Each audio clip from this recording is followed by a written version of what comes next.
Oke, Assalamualaikum warahmatullahi wabarakatuh.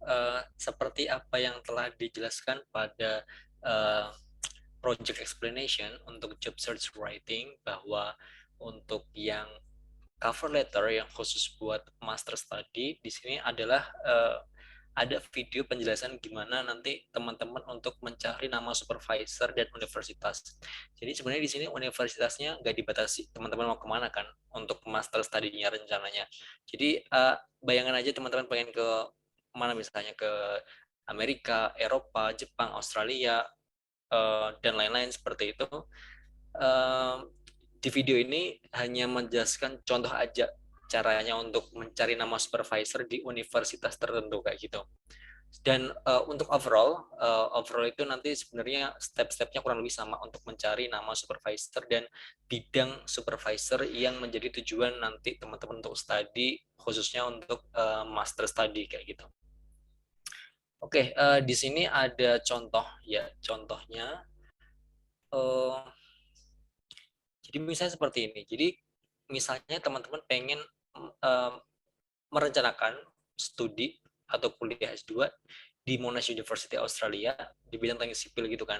Nah, kemudian teman-teman perlu cek ada nama uh, supervisor atau staff-staff atau dosen-dosen di sana yang akan menjadi calon supervisor teman-teman. Jadi calon dosen pembimbing untuk istilahnya tugas akhir tapi dalam level S2 kayak gitu kan.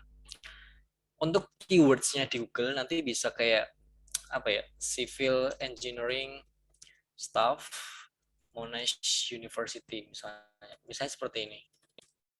Ini teman-teman akan mendapatkan list seperti ini, misalnya academic staff. Kalau diklik nanti hasilnya adalah seperti ini. Nah, di sini di academic staff itu ada banyak sekali nama-nama yang bisa teman-teman cek, seperti Profesor Jeffrey Walker, Profesor Haivu, Profesor Matthew, Associate Profesor Merdad, Profesor Yubei, dan seterusnya. Nah, teman-teman cek terkait field study-nya atau research interest-nya. Jadi research interest itu kayak apa istilahnya? Bidang penelitian dari masing-masing dosennya. Jadi misalnya uh, Profesor Abdul Malik dia lebih ke landfill design atau geosintetik, berarti semacam bidang geoteknik tapi lebih ke arah sana, lebih ke arah geosintetik. Kemudian Associate Profesor Habui lebih ke geotechnical engineering. Misalnya siapa lagi ya? Associate Profesor Eduardo itu lebih ke eco hydrology dan lain-lain. Jadi intinya di sini research interest di sini adalah bidang yang akan teman-teman tuju ketika nanti mau develop keilmuannya ketika S2 kayak gitu. Ini ada construction safety, kemudian ada transportation system dan lain-lain. Itu kurang lebih contohnya seperti itu. Contoh lain adalah ketika misalnya teman-teman pengen ke Jepang, ke The University of Tokyo, klik aja dengan keywords yang sama, Department of Civil Engineering The University of Tokyo Staff misalnya.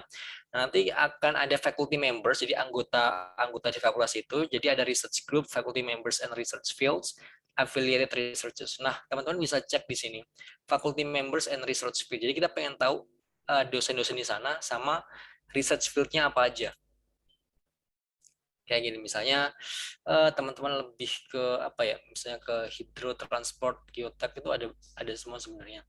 Misalnya seperti ini, kalau misalnya teman-teman nanti pengen lebih fokus ke arah coastal atau teknik pantai, di sini ada coastal hydrodynamics, coastal structures, dan lain-lain. Kalau misalnya lebih ke hydrology, ada hydrology, global hydrodynamics, dan lain-lain. Nanti bisa menuju uh, nama dosen ini, nama sensei ini kayak gitu. Kalau misalnya teman-teman masih ragu gitu kan, jadi kan ini cuman ini ya, ini cuman uh, field of study secara general seperti apa. Nah, teman-teman nanti bisa cek nama mereka ini, misalnya Profesor Koji Ikeuchi itu nanti di Google Scholar. Wait, seperti ini. Koji Ikeuchi. Koji Ikeuchi. Google Scholar. Jadi apa itu Google Scholar? Jadi Google Scholar itu adalah kita pengen tahu sebenarnya dosen ini itu penelitiannya apa aja sih, kayak gitu. Jadi kalau misalnya kita lihat judul penelitiannya, kemudian isi penelitiannya itu ternyata sesuai dengan karakter kita, berarti oh kayaknya dosen ini atau sensei ini cocok buat pembimbing saya di S2 nanti kayak gitu. Misalnya seperti ini, kalau misalnya di Monash University ya, kita cek, oke, karena saya familiarnya hanya di bidang hidro, jadi mungkin saya akan pilih yang di bidang hidro ya. Misalnya ini, Dr. Anna Lintern. Anna Lintern, Google Scholar.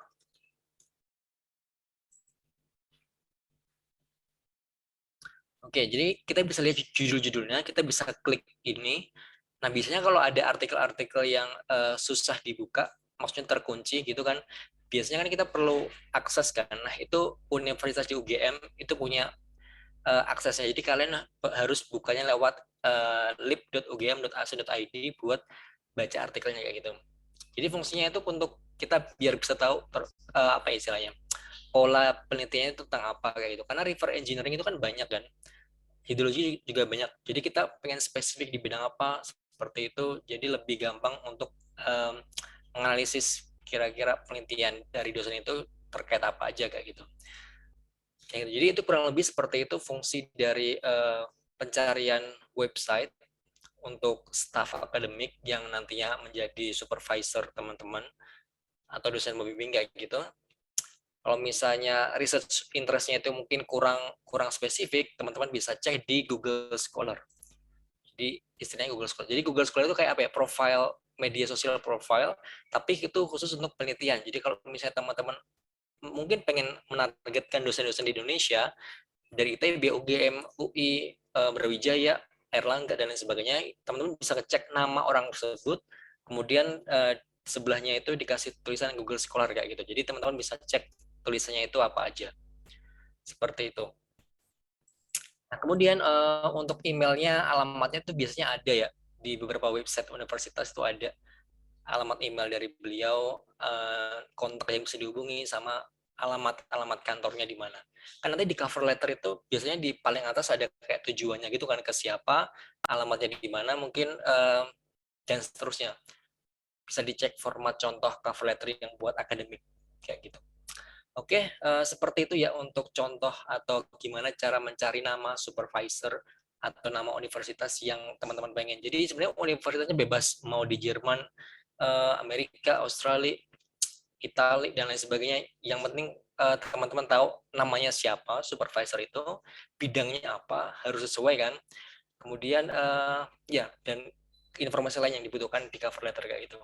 Karena apa pentingnya kita perlu mengetahui research interest, biasanya itu di cover letter yang akademik, kita tuh menstate bahwa kita tuh pernah baca tulisannya tentang ini, dan ternyata itu cocok dengan penelitian yang pernah saya lakukan, misalnya seperti itu. Jadi misalnya ketika teman-teman misalnya memilih Dr. Anna Lintern di sini, teman-teman lihat bahwa key interest-nya itu adalah water quality, jadi kualitas air di sungai dan di danau. Nah, kemudian teman-teman baca, oh ternyata banyak nih penelitiannya yang relate dengan keahlian teman-teman atau interest teman-teman yang pengen teman-teman kembangkan. Jadi bisa di state di cover letter bahwa saya melihat di website bahwa research interest dari Anda mungkin ini, dan saya udah pernah baca penelitian Anda di jurnal ini, penelitian ini di jurnal ini, dan itu sepertinya mungkin menambah wawasan, atau saya tertarik untuk mengembangkan ilmu pengetahuan di bidang tersebut, sehingga sepertinya Anda cocok menjadi supervisor saya, seperti itu. Kurang lebih kasarnya seperti itu. Intinya adalah teman-teman ketika membuat cover letter akademik perlu tahu terlebih dahulu field of study atau research interest dari dosen itu atau sensei itu atau profesor itu di bidang apa, sehingga teman-teman bisa kayak lebih apa istilahnya, supervisor itu merasa bahwa teman-teman udah research tentang dia, udah tahu tentang dia, udah pernah baca penelitian tentang dia, sehingga uh, kita bisa cerita banyak terkait penelitian dan rencana penelitian ketika studi master kayak gitu. Oke, kurang lebih seperti itu. Kurang lebihnya mohon maaf. Wassalamualaikum warahmatullahi wabarakatuh.